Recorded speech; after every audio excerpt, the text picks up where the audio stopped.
¿qué podemos señalar? Dijimos que tienen los mismos equipos auxiliares, tienen la misma camisa, en donde se diferencia es en estos elementos internos. Allí es donde aparecen las diferencias. Observen ustedes que hay mucho más elementos internos que en el caso de una torre de plano. El lecho empacado propiamente dicho, las tuberías de alimentación de líquidos, de reflujo, pero también del alimento, sí, los distribuidores de líquido para que haya una buena irrigación sobre el lecho empacado, colectores de líquido debajo de los módulos empacados para hacer una redistribución del líquido al módulo inferior, redistribuidores de líquido, tuberías de alimentación del vapor, también hay otros dispositivos, platos soportes donde van a ir montado el empaque, ¿sí? Que puede ser al azar o empaque estructurado, el anillo soporte, donde va anclado el plato soporte para soportar el lecho empacado, los platos retenedores del lecho para que no se vaya a inflar, a echar o a fluidizar el empaque por efecto del flujo del vapor. Y las vigas, lo que tiene que ver con los anillos de soldado. Aquí tenemos dos fotos, dibujo, que nos muestran los módulos empacados con los elementos, el distribuidor de líquido, ¿sí? Aquí el plato soporte, módulo, ustedes pueden ver allí, dos módulos empacados. En la parte inferior, la entrada del vapor, para que sea, hay una tubería perforada para que el gas, digamos, ingrese y se distribuya en el fondo de la torre. Se puede observar en el fondo de la torre que hay un recipiente que recoge el líquido y de allí es donde, digamos, se va a sacar para llevarlo al equipo siguiente, ¿cierto? Mediante una bomba. Y cómo ingresa el alimento, en este caso, en casos de una torre, de una ebullidor o cualquier otro dispositivo. Quiero señalar que las torres empacadas no solamente se usan en el caso de unidades de destilación, sino también en operaciones de unificación en las centrales térmicas. Ustedes pueden haber visto este tipo de estructura. Esta es una torre empacada que tiene la función de hacer enfriamiento de agua, con unos distribuidores y unos empaques, ¿sí? Que no son los empaques que usamos, se usan para las torres. Vamos a mirar los tipos de empaques, pero inicialmente, ¿qué características son deseables que tenga un empaque desde el punto de vista económico, pero también para el funcionamiento? Observen, alta superficie por unidad de volumen, porque eso aumenta el área interfacial y por lo tanto la eficiencia del empaque. Alta razón de área efectiva a área total, también en la misma dirección. Alto porcentaje de espacio vacío para aumentar la capacidad de flujo de las fases a través del lecho. Regularidad en la forma, para tener una distribución homogénea del líquido dentro del espacio para una buena distribución del líquido, ¿cierto? Sobre las superficies del empaque. Baja densidad y alta resistencia mecánica, y eso se va a traducir, de hecho, en las características de los platos soporte y por supuesto va a afectar las cargas muertas que determinan los espesores de la camisa, por eso necesitamos que se tengan baja densidad pero alta resistencia mecánica para que no se vayan, digamos, a reventar, ¿cierto? O a destruir por efecto del peso de los empaques que están en la parte superior del módulo. Muy buena durabilidad, por supuesto facilidad para que haya una buena acomodación de esas formas para formar unas estructuras interiores lo más homogéneamente posible y por supuesto bajo costo, ¿sí? Estos son los tipos de empaques que se pueden usar para el diseño y construcción de estos equipos. ¿Sí? Hay una empaquetadura comercial y hay una empaquetadura amorfa, formas irregulares, lo que nos interesa, y que tengan unas estructuras con espacios vacíos para que pueda a través de ellos fluir las dos fases, el líquido y el vapor. Los anillos, dentro de los anillos tenemos los primeros que fueron diseñados y puestos en el mercado, los anillos Rashi. A partir de allí entonces aparecieron otras generaciones de anillos, los anillos Lessing, anillos con particiones, ¿sí? Internas, ¿sí? Los anillos con espiral, ¿sí? espiral simple, espiral sencilla, los anillos por, este es un anillo por metálico, ¿sí? Y anillos por con modificaciones, protuberancias y aletas, ahora vamos a ver algunas fotos de esos. Y las sillas viene del nombre porque tienen parecido a una silla de montar. Las sillas Bell, por ejemplo, tienen formas parecidas. Ahora, en algunas fotos vamos a ver lo que es una silla de montar a caballo.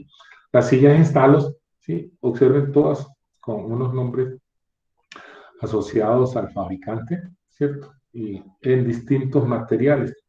Es una ventaja que tienen estas empaquetadoras frente a los platos, que hay una mayor diversidad de materiales en los que nosotros podemos recurrir, y especialmente por eso esta tecnología resulta siendo una buena alternativa cuando tenemos sistemas altamente corrosivos, que no los van a resistir aleaciones especiales que se usan como Hastelloy, aceros inoxidables, etcétera, que resulta siendo costoso. Aquí podemos recurrir a los plásticos y a otros materiales mucho menos costosos. Y otras formas regulares, hélices, esferas huecas, sillas acopladas.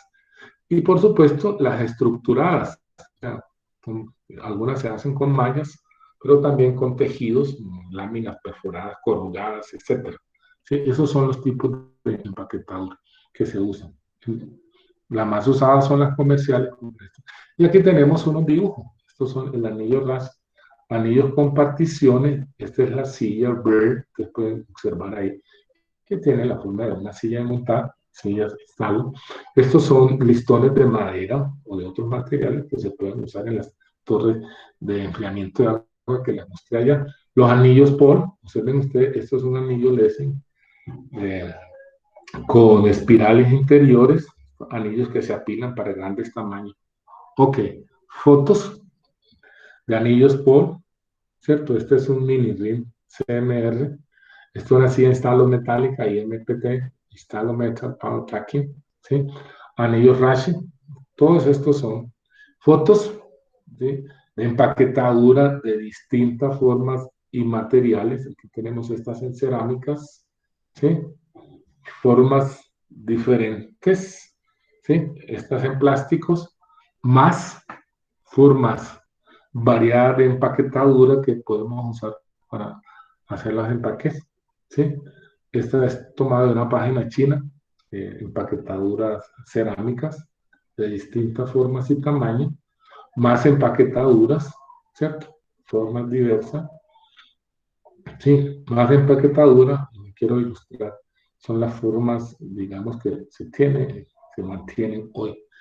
Nosotros podríamos hacer empaques de cualquier material con una forma regular, cogiendo un tubo, por ejemplo, y partiéndolo en anillos que tengan la misma altura, igual al diámetro. Pues ahí lo que tenemos es un anillo Ratchet, esa es la característica de estos elementos. Más fotos para mostrar empaquetadura. Estas son las empaquetaduras estructuradas, que pueden ver, son algunas tejidos o algunas láminas corrugadas con algunas perforaciones, ¿sí? Empaques estructurados. Y aquí aparecen unas características de las empaquetaduras de las SAC, de acuerdo con la tecnología o la forma. Pero lo que quiero mostrar es, por un lado, que se caracterizan con el tamaño, en algunos casos, un número que coincide con una dimensión característica en milímetros o en pulgadas, ¿sí? Pero observen una cosa, este número aumenta, ¿cierto?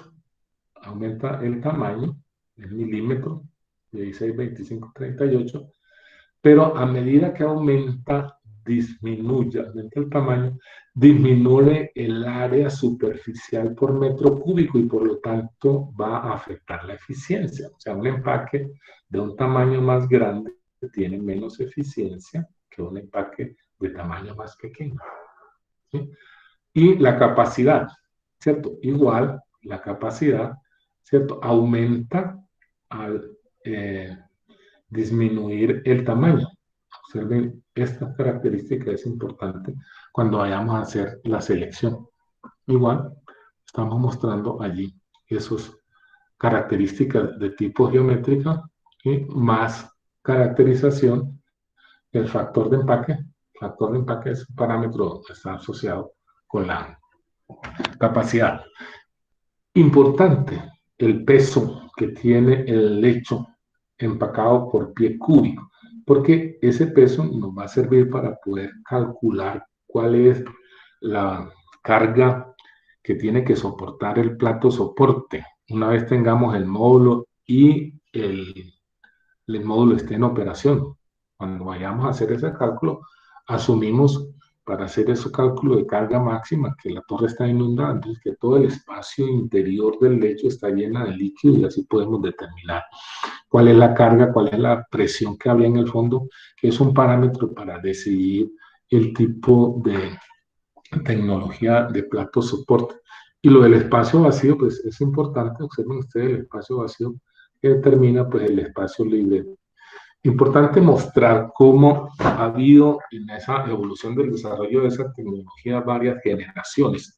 La primera generación, ¿cierto? Parece por ahí a mediados de los 50, arranca con los anillos Flash y las sillas ver como les mencioné, ¿cierto? Aparece una segunda generación con los anillos Polen y Stalos y una tercera generación, que esta es la última generación, que muestran esas evoluciones en esos diseños. ¿Sí?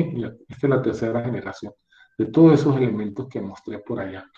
Observen, aquí tenemos representado un parámetro que se conoce como el factor de empaque, el F sub B, que a medida que aumenta el factor de empaque, disminuye la capacidad, ¿cierto? Disminuye la capacidad, ¿sí? Entonces, en esta gráfica nosotros estamos viendo que al aumentar el factor de empaque, ¿sí? Disminuye la capacidad, pero aumenta la eficiencia. ¿Sí? Y eso está asociado con tamaños pequeños. ¿Sí? Muy bien. En la segunda generación, ustedes pueden observar que se mejoró de manera significativa la eficiencia para un mismo factor de empaque y para la tercera con mayor razón. Importante mostrar ese cambio evolutivo. Y esta es la tercera generación de empaque comparado con la empaquetadura estructurada para mostrar exactamente lo mismo. Como esta teniendo una buena eh, eficiencia comparada con las dos anteriores generaciones, resulta siendo con eficiencias inferiores a las que tiene una estructura, un empaque estructurado, ¿cierto? Por eso estos empaques son, de hecho, son mucho más costosos, pero tienen mayores eficiencias. Aquí igual, para mostrar la comparación entre la segunda generación, la tercera y lo que tiene que ver con la empaquetadura estructurada. Esta es una guía que nos sirve para hacer alguna selección entre empaque al azar y empaquetadura estructurada. El 1 hace referencia a que es el mejor, el 2 bueno, el 3 regular y el 4 pésimo. Entonces podemos ver cómo el empaque estructurado tiene condiciones superiores que en el caso del empaque al azar, ¿cierto? Esta es una curva de caracterización de Hector que sirve también, nos va a servir para el cálculo del diámetro, definir la capacidad, ¿cierto? Tiene este parámetro y aquí tiene este parámetro G que sirve para determinar el flujo por unidad de área que se puede manejar en la torre. Ustedes pueden observar que a medida que aumenta este factor de flujo, que es el flujo de líquido sobre el gas dividido, multiplicado por esta relación de densidades, la raíz cuadrada, al aumentar este factor, pues disminuye, ¿sí?, la capacidad. O sea, a mayores cargas de líquido, menor será la capacidad que tiene el empaque. ¿Ok? Y lo mismo, importante señalar, es que esta es la curva de inundación, donde la torre estaría inundada. Pues a esas condiciones de operación no las manejamos, sino por debajo, con una caída de presión que puede ser, se recomienda que sea de este orden, de 1 pulgada de agua por pie. 1 pulgada de agua por pie en empaquetadura, ¿cierto? De altura de empaquetadura. Muy bien. Otra tabla que nos muestra algunas características de la caída de presión de los empaques para distintas operaciones. ¿De qué orden de magnitud puede ser? ¿Cierto? Observen que esto es importante conocerlo para cuando hagamos el cálculo de la caída de presión, para la torre y confirmemos con la caída de presión que reservamos cuando estábamos haciendo el diseño. Igual, en esta transparencia estoy mostrando también órdenes de magnitud de la caída de presión para distintas operaciones. Contrasta la caída de presión para el caso de operaciones de destilación al vacío comparada con la caída de presión atmosférica. Por eso que la caída de presión al vacío exige caída de presiones muy bajas, por eso se recomienda usar torres empacadas en las operaciones al vacío que tienen caídas de presión mucho más bajas. Muy bien, veamos los distribuidores de líquido.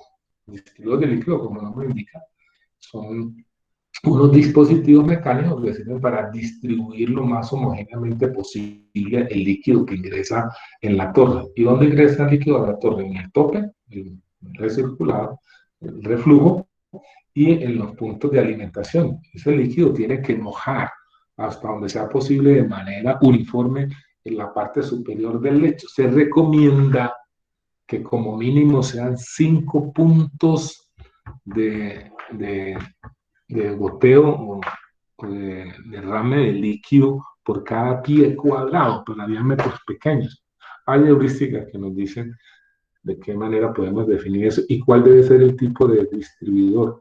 Ya sabemos cuál es la función, ¿sí? Y cuáles son las características ideales que debe tener, ¿cierto? Pues lógicamente esto no puede interferir en la distribución, ni en los flujos de líquido, ni en la caída de presión. Hay tecnologías muy variadas, entre las más conocidas son estas, de orificio de flauta, ¿sí? Es una tubería con unos huequitos parecidos a una flauta, de vertederos, o de ramaderos, de boquillas rociadoras. Y estos ya son algunas fotos de algunos de esos distribuidores. Ustedes ven este distribuidor que tiene una canaleta donde se descarga el líquido y este líquido tiene por debajo unas perforaciones que llega a estos elementos que distribuyen líquido hacia el fondo en donde se va a rociar el líquido en la parte inferior. Este es otro distribuidor, ¿saben? Tipo flauta. Por debajo de estos tubos, de estos brazos, hay unas perforaciones por donde sale el líquido y se irriga la parte superior, ¿sí? Este es un distribuidor de líquido orificio. Por aquí, por estas perforaciones, el líquido se derrama hacia abajo y por estas chimeneas el gas sube, de tal manera que en este plato, porque es una especie de platico, aquí tengo líquido, líquido que llega hasta cierta altura. ¿Sí? Y tiene que tener la cabeza suficiente como para que el líquido se chorree. Y el gas entonces fluye por dentro de estas chimeneas y sale por estas ranuras. No va a haber contacto líquido, va por allí porque esa no es la función. Esta es una foto de un distribuidor tipo flauta, ahí se ve la operación, ¿cierto? Cómo está irrigando el líquido. Este es otro de orificio y este es uno de tipo vertedero, una canal. En el fondo tiene unas perforaciones para alimentar estas distribuidoras y por estas perforaciones triangulares, por estos vertederos, entonces se derrama el líquido para que distribuya. Importante, digamos, que yo conozca las características de los distribuidores para el momento en que lo vaya a seleccionar. Dos parámetros debo usar yo para hacer esa selección de los distribuidores. Uno, el diámetro de la torre. Ustedes pueden observar dentro de los distintos tipos que tenemos aquí representados. A medida que me desplazo hacia la derecha, pues los puedo usar en diámetros superiores, ¿cierto? Una primera característica. Entre ese tipo de escalera, anillos perforados, múltiples T, ¿cierto? Elevador y derramadero. Y el otro parámetro es la rata de líquido, ¿cierto? En galones por minuto por pie cuadrado, ¿cierto? De sección de la torre. Observen que a medida que me voy desplazando, podemos ver la característica de desempeño de esos distribuidores. Está aumentando, ¿cierto? Desde el orden de 1 a 10 hasta llegar a 70 en este tipo de orificio que maneja cargas muy superiores y que se usa para diámetros muy grandes. Importante tener en cuenta eso para cuando vamos a hacer. Aquí tenemos una caracterización también de esos equipos para una marca especial, Instalos. Igual, ¿sí? Aquí aparece el diámetro de 10 a 36 pulgadas y cuál es la carga de líquido específica. Aquí nos dicen menores a 0,3 galones por minuto por pie cuadrado, o entre 0,3 y 2 galones, o entre 2 y 12, o mayores de 12, ¿cierto? Para los mismos diámetros, nos definen cuáles son los modelos que ellos tienen que nos pueden cumplir esa función. Eso es importante. Esta es otra eh, propuesta de la Salser, otro fabricante, que igual, con base en el diámetro de la torre y la carga de líquido específica en galones por minuto por pie cuadrado, entonces yo entro aquí y de una vez puedo elegir el modelo de distribuidor. Inmediatamente nos lleva a hacer una elección de... Estos son los platos soporte, que son los que están soportando el lecho y lógicamente todos los elementos que están por encima. Hay distintos tipos. También los elegimos con base en el material, así como nosotros que mencionamos allá, el material, el diámetro y la carga, digamos, permisible, cuánto es la carga máxima que puede soportar. Cada una de estas curvas está dada para distintos materiales y a una temperatura específica. También esos fabricantes producen unas curvas asociadas en los catálogos de cómo cambian esas capacidades, especialmente para los materiales de tipo plástico, ¿cierto? Muy bien, estos son los platos retenedores que van arriba en el lecho para que el lecho no se vaya a fluidizar, ¿cierto? Tipo de... Y estas son dimensiones típicas, más o menos, que puede tener una torre, ¿sí? Entre la altura del lecho empacado, que esta altura la determina el diseñador, de tal manera que esa altura no sea superior a 20 pies. Entonces se toma el menor valor entre 5 veces el diámetro de la torre y 20 pies. El menor valor es lo que me dice, me determina cuál sería la altura máxima de módulo. Entonces, ¿cuál es la altura máxima de módulo? Entonces, con cada módulo tiene que haber un plato soporte, un recolector de líquido, un redistribuidor de líquido para la parte inferior, pero también un plato retenedor en la parte superior. Ahí es lo que nos está mostrando cuáles son las dimensiones. En los catálogos de esos fabricantes nos dan dimensiones que me permiten, una vez hecho el cálculo, yo dimensionar cuál es la altura de la torre, ¿cierto? ¿Cuál es la altura de la torre? Dependiendo del modelo de elemento interno que yo haya elegido el fabricante. Ellos tienen entonces esa información para yo hacer esos cálculos de dimensionamiento de esos elementos de acuerdo con el modelo y el tipo. ¿Ok? También las torres empacadas, como las torres de platos, tienen dos características que son la capacidad y la eficiencia. Lo mismo que las torres empacadas, la capacidad nos da cuenta de cuánto es la máxima carga de vapor que se puede manejar y de ella va a depender el diámetro de la torre y depende del tipo de empaquetadura, el tamaño de la empaquetadura, el material de la empaquetadura, tipo de plato, soporte y distribuidor, por supuesto el diámetro de la torre, las cargas de líquido y de gas, propiedades del sistema de gas líquido, temperatura y presión. Mire que muchas de estas propiedades de las que depende la capacidad son compartidas por las torres de plato, cambian, son en estas características del impacto. Y en la eficiencia, pues decíamos que es una medida, una característica que informa el desempeño del empaque a la transferencia de masa, está asociada con estos dos parámetros, la altura equivalente de plato teórico y la altura de la unidad de transferencia. Cuanto mayor es este parámetro, menor es la eficiencia. Cuanto mayor es ese parámetro. E igual, esa eficiencia depende de todos estos factores o variables, tipo de empaquetadura, tamaño, material, tipo de plato soporte, profundidad del lecho, diámetro de la torre, propiedades, ratas de líquido y gas. Y lo mismo que las torres de platos, hay una zona en donde la torre puede operar de manera estable. Entonces yo tengo que diseñar mi torre garantizando que esté dentro de esa zona para evitar los problemas que ya hemos señalado con la inundación y la canalización y la mala distribución de líquido que vamos a ver más adelante. Estas son unas curvas que nos permiten determinar cuál sería la capacidad y la caída de presión de acuerdo con la velocidad del gas y la ascensión Región de operación estable, ¿sí? ¿Qué es lo que caracteriza a esa región? Primero, una retención de líquido moderada. No puede ese líquido llenar mucho esos espacios porque entonces no dejaría espacio para el flujo ascendente del gas. Caída de presión baja, relleno completamente húmedo. Debemos garantizar que todas las superficies internas del lecho estén humedecidos. Y porque si están humedecidos, entonces se puede crear área interfacial y por lo tanto aumentar la transferencia de masa. Coeficientes volumétricos de transferencia de masa altos, ¿sí? Y estos son los problemas que se tienen: inundación, canalización y mala distribución del líquido. La inundación se presenta cuando el líquido llena completamente los espacios interiores, ¿sí? De tal manera que el gas no tiene por dónde fluir.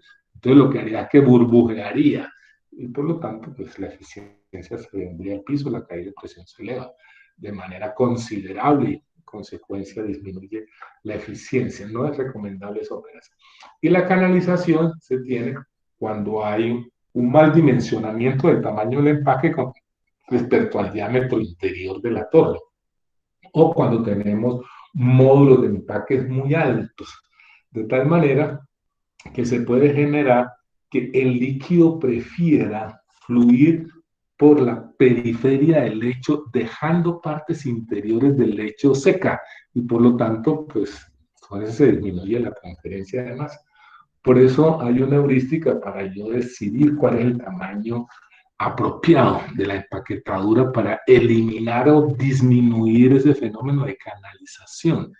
Y es, algunos autores dicen que la relación del tamaño de la empaquetadura nominal al diámetro de la torre debe ser menor a un octavo o menor a un quinceavo, ¿cierto?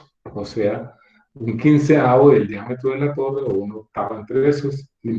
Otros son un puntico más exigente y hablan de hasta un treintavo. Lo cierto es que cuanto más pequeño sea el empaque comparado con el diámetro, mejor ajuste va a tener esa empaquetadura en la periferia, haciendo que en esa periferia no hayan espacios grandes por donde el líquido se vaya a escurrir, porque si se presenta eso, entonces se presenta el fenómeno de canalización. Ese es un fenómeno que nosotros tenemos que corregir. De hecho, como en el caso de los platos, aquellas condiciones que aumentan el área interfacial, tiempo de referencia y coeficiente de transferencia de masa favorecen la transferencia de masa, pero pueden afectarla, ¿sí? Las fabricantes caracterizan normalmente, aunque tienen también correlaciones y gráficas para coeficientes volumétricos, como lo vamos a ver más adelante, ¿sí? Su empaquetadura con curvas de este tipo. Cuando vayamos a trabajar el tema de diseño, vamos a ver que también proveen ecuaciones para ello hacer el cálculo de la altura equivalente de plato teórico dada una empaquetadura determinada. Y ahí tienen definido justamente el punto de inundación y la capacidad de máxima eficiencia que debemos tener en cuenta. Esto es para las Installed Metal Tower Packing, o sea, para empaquetadura de torres metálicas de instalo. Estas son las curvas que proveen ellos, ¿sí? Para sus diseños. Esta es una medida del tamaño, observen ustedes, tamaño en términos de qué tan grande es, una de las características, ¿sí? Cuanto mayor tamaño, menor eficiencia. ¿Recuerdan ustedes? Menor eficiencia, altura equivalente de plato teórico de 40 pulgadas. Observen esto, eso es bastante. Estamos hablando de casi un metro, altura equivalente. Casi un metro de empaque generaría la separación que produce una etapa ideal, ¿cierto? Mientras que estos empaques más pequeños tienen, digamos, alturas mucho más pequeñas, de 10 pulgadas, estamos hablando de 20, 25 centímetros, ¿cierto? Es mucho más eficiente, ¿sí? Comparación entre las tecnologías platos y empacadas, ¿sí? Observemos cómo las torres empacadas tienen caída de presión menores, también retenciones de líquidos menores, y esto es importante para la selección, la decisión entre tecnología empacada y torres de plato. Pero también la eficiencia, ya vimos, que aumenta con el diámetro, y en este caso, al contrario, disminuye con el diámetro, ¿sí? La relación de líquido al gas, lo vamos a ver ahora gráfico, ¿sí?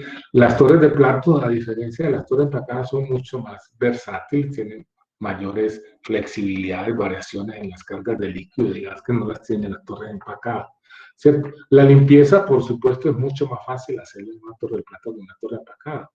Y de hecho, las torres empacadas son recomendables para servicios corrosivos. Aquí podemos ver una comparación entre platos, empaque al azar y empaque estructurado. Observen, con base en este factor de flujo, ¿cierto? Relación de las cargas de líquido y las densidades. Observen ustedes que en principio capacidad y eficiencia son equivalentes más o menos en este rango para estas dos tecnologías. En cambio, el empaque estructurado tiene mayores eficiencias y mayor capacidad. En este rango de punto 3, de punto 1 a punto 3, digamos que son equivalentes, pero resulta la estructurada siendo más eficiente, ¿sí? Más eficiente para la transferencia de masa. Y en este rango, entonces la cosa ya cambia, ¿sí? Ya no son favorables los empaques estructurados porque las cargas de líquido se hacen más altas, ¿cierto? Y resulta siendo preferible el empaque al azar. Este es un diagrama de flujo que nos sirve como para hacer una preselección inicial entre empaque y torre empacada, dependiendo del valor de factor de flujo. ¿Cierto? Para mayores a punto 2 se preseleccionan platos, para menores de punto 2 empaque estructurado, ¿cierto? Entre punto 1 y punto 2 pues hay que analizar las dos alternativas teniendo en cuenta otros parámetros además de este factor de flujo. Pero observen aún, si yo me decido inicialmente por una elección de plato, tengo que mirar si hay espumación y cómo es el arrastre. Si no es el arrastre, no hay espumación ni arrastre, pues únicamente decidimos por el plato. En cambio, si nos venimos por acá, tenemos que mirar el problema de ensuciamiento que puede generar taponamiento de los espacios interiores. Si el problema es de corrosión, entonces ya sabemos nosotros que podemos confirmar la empaquetadura. ¿Ok? Muchas gracias, jóvenes. ¿Alguna pregunta? Yo tengo por aquí algunos videos que les voy a subir allá a la página de Classroom, ¿cierto? Que